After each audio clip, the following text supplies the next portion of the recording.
80 के दशक में टेलीविज़न क्षेत्र अपने पूरे जोश में था, पर अपने शुरू के समय से टेलीविज़न सिर्फ 4 महानगरों तक सीमित था, दिल्ली, मुंबई, कलकत्ता और चेन्नई। पर 1980 के बाद बड़े बड़े निर्माता टीवी शोज बनाने लगे, जिसमें रामायण और महाभारत काफ़ी हद तक कामयाब रहे। पर इनके अलावा भी कुछ सीरीज ऐसे आए जिन्हें देखकर दर्शक बड़ा पर्दा भूलने लगे। नुक्कड़, भारत एक खोज, वागले की दुनिया, मालगुड़ी डेज जैसे टीवी सीरीज ने फिल्मकारों को कमाने का नया रास्ता दिखाया।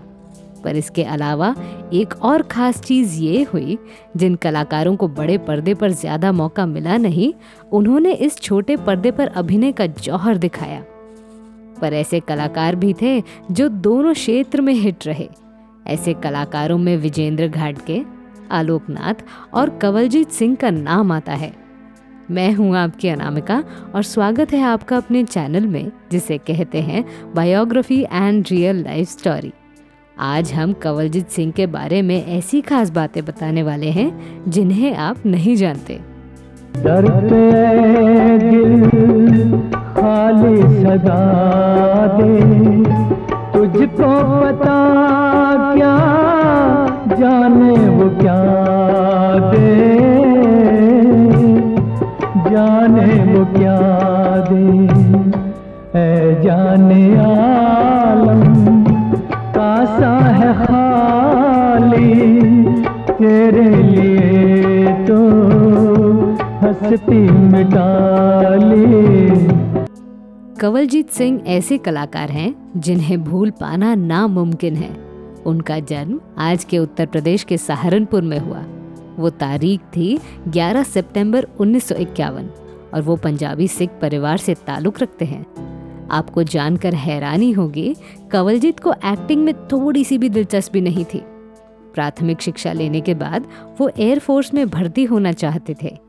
उनकी इच्छा थी कि उन्हें बस कोई सरकारी जॉब मिल जाए, पर उनकी किस्मत में सरकारी जॉब थी ही नहीं। सहारनपुर जैसे छोटे शहर में उन्हें जिंदगी नहीं गुजारनी थी। वो कुछ बड़ा करना चाहते थे, इसीलिए उन्होंने NDA का फॉर्म भरा, पर यहाँ भी उनके किस्मत ने धोखा दिया। दरअसल फिजिकल टेस्ट के दौरान ये पता चला कि उन्हें एक कान से कम सुनाई देता है, इसीलिए एयरफोर्स में उनका सिलेक्शन हो नहीं सका। उसके बाद उन्होंने अन्य सरकारी विभाग में अपनी किस्मत आजमाई, पर वहाँ भी उनका कोई मोल निकला नहीं। यहाँ एक और दिलचस्प बात ये भी हुई कि उनके परिजनों को पता ही नहीं था कि वो NDA एग्जाम में फेल हो चुके हैं। सिर्फ परिवार ही नहीं, बल्कि दोस्त लोगों को भी यही लगता था कि अब वो एयरफोर्स में भर्ती हो रहे हैं। कुछ दिन गुजरने के बाद वो अपने दोस्त के घर गए। वहाँ उन्होंने फिल्म फेयर की मैगजीन देखी। उसके एक पेज में FTII एडमिशन का फॉर्म था। उन्होंने सोचा, चलो इसे भी आजमा के देखते हैं। दोस्त को बताए बिना उन्होंने वहाँ से मैगजीन चुरा ली और घर आकर चुपके से फॉर्म भरा। फॉर्म के साथ उन्हें अपने फोटोग्राफ्स भी भेजने थे, इसलिए कंवलजीत अपने फोटोग्राफर दोस्त के स्टूडियो गए और दोस्त को पोर्टफोलियो फोटोज खींचने की मांग करने लगे। पर साथ ही उन्होंने ये भी कहा कि उनके फोटोग्राफ्स तब खींचना जब स्टूडियो में कोई ना हो। दरअसल कंवलजीत चाहते थे कि किसी को ये पता नहीं चलना चाहिए कि वो एक्टर बन रहे हैं। फिर फोटोग्राफ्स के साथ फॉर्म भेजा गया। कुछ दिनों के बाद खबर मिली कि उन्हें FTII में एडमिशन लेने के लिए ऑडिशन देना पड़ेगा। FTII द्वारा आयोजित एडमिशन ऑडिशन दिल्ली में होना था, इसीलिए कंवलजीत सहारनपुर से दिल्ली आ गए। वो इस बात को भली भांति जानते थे कि उन्हें एक्टिंग के बारे में कुछ भी नहीं पता है। इस परेशानी का हल निकालने के लिए उन्होंने एक स्टेज शो के डायरेक्टर से बात की। वहां जाकर कंवलजीत मुंह के बल गिर गए। दरअसल वो नामी डायरेक्टर थे। उन्होंने कंवलजीत से कहा, देखो, अगर एडमिशन लेना है तो सबसे पहले तुम्हें एक्टिंग की बेसिक नॉलेज होनी चाहिए। डायरेक्टर ने उन्हें एक्टिंग करने को कहा, पर कंवलजीत एक्टिंग के बारे में कुछ भी नहीं जानते थे।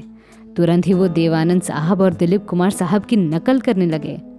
ये देख डायरेक्टर ने कहा, ये क्या कर रहे हो? इस पर कंवलजीत बोले, मैं तो एक्टिंग कर रहा हूँ ना। डायरेक्टर ने जवाब दिया, अरे अगर तुम देवानंद दिलीप कुमार की एक्टिंग करोगे तो वो खुद किसी की एक्टिंग करेंगे, तुम बस ओरिजिनल एक्टिंग करो। जैसे तुम आम जिंदगी जीते हो वैसी एक्टिंग करो। फिर कंवलजीत को असली एक्टिंग के बारे में पता चला।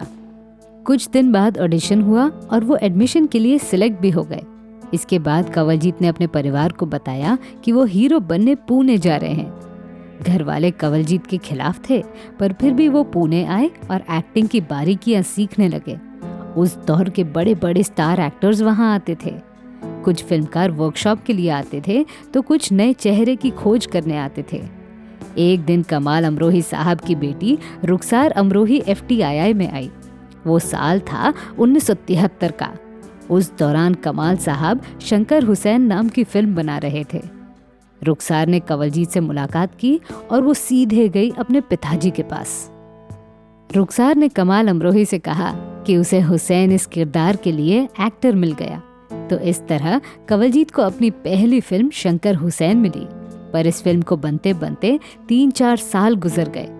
इस दौरान कंवलजीत ने दूसरी फिल्म साइन की जिसका नाम था दास्तान-ए-लैला मजनू। ये फिल्म 1974 में रिलीज हुई थी। इसके बाद साल 1977 में शंकर हुसैन को रिलीज किया गया। कमाल अमरोही ने इस फिल्म को लिखा था, इसीलिए इस फिल्म को लोगों ने खूब पसंद किया। कंवलजीत ऐसे एक्टर रहे हैं जिनमें खूबसूरती और एक्टिंग के गुण इन दोनों का संगम था। पर कंपटीशन से भरे इस फिल्मी इंडस्ट्री में टिक पाना बहुत मुश्किल है और इस बात को वो अच्छी तरीके से जानते थे। इसीलिए वो काम खोजते रहे। जो भी फिल्में और किरदार उन्हें मिलते थे वो उन्हें निभाते चले। फिर कंवलजीत का ताल्लुक टेलीविजन से आया और यहाँ रहकर उन्हें सही मायने में प्रसिद्धि मिली। प्रसिद्धि के साथ टेलीविजन ने कंवलजीत को जीवन साथी भी दिया। दरअसल अनुराधा पटेल के साथ वो अपनी पहली टेलीविजन सीरीज छापते छापते कर रहे थे। शूटिंग के दौरान दोनों में मोहब्बत छिड़ गई और वो दोनों शादी के बंधन में बंध गए। अनुराधा से उन्हें 2 बेटे सिद्धार्थ और आदित्य तथा एक बेटी मरियम हुई। असल में अनुराधा पटेल महान एक्टर अशोक कुमार की पोती हैं। सिप्पी साहब की बुनियाद सीरीज से वो काफ़ी लोकप्रिय हुए। इसके बाद उन्हें कई सारे ऑफर्स आने लगे, पर इस बार उन्होंने सोच समझकर फिल्में चुनी। पर वो टेलीविजन से हमेशा जुड़े रहे। सास, फैमिली नंबर 1, दर्द, सिस्की जैसी सीरीज के साथ वो साल 2000 तक लोकप्रिय रहे। हिंदी फिल्मों के अलावा वो कुछ पंजाबी फिल्मों में भी नजर आते हैं। आज की पीढ़ी कंवलजीत सिंह इस नाम से परिचित न हो, पर एक जमाना ऐसा भी था जब कंवलजीत सिंह टेलीविजन इंडस्ट्री पर राज किया करते थे। तो मैं थी आपकी अनामिका। मेरी सुनाई हुई कहानी आपको कैसी लगी ये हमें कमेंट सेक्शन में ज़रूर बताइएगा और हमारे channel biography and real life stories को सब्सक्राइब करना न भूलें। नमस्कार।